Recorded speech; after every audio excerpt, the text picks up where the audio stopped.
You know, it's somewhat of a requirement nowadays that wrestlers write autobiographies about themselves, and John Moxley here is no different. He's definitely, you know, following in a general trend that we've been seeing over the last few years with the success of Chris Jericho's book, Daniel Bryan's book, DDP's book. You know, guys like that, they want to get a scoop of that and tell their story, and I'm loving it personally. I really love reading these wrestler autobiographies because you get to hear and know things about them that you never would have known before. And that's definitely the case with Dean Ambrose's book here, MOX. Really, really liked this book.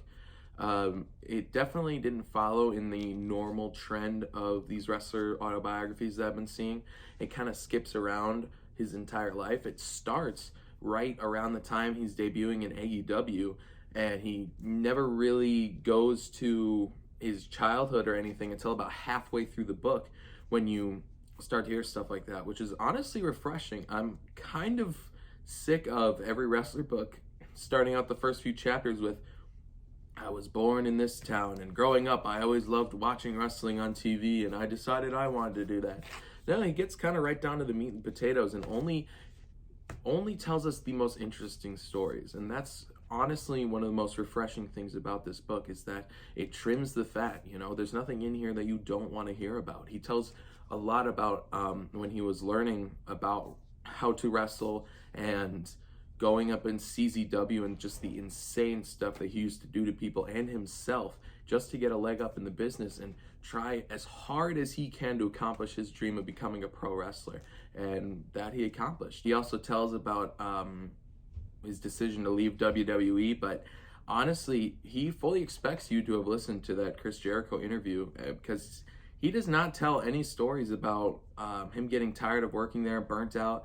He doesn't tell any stories that he told in the Talk is Jericho interview. He just kind of talks about being burnt out, but he never really delves into why, because he kind of just fully expects that you know about that and know basically what he's gone through already.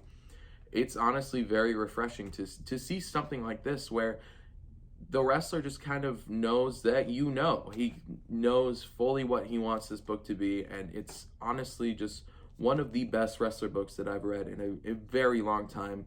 Maybe one of the best ever, honestly. He talks about life in FCW, falling in love with Renee Young, getting married, his time with WWE, his time with AEW, his time with CZW.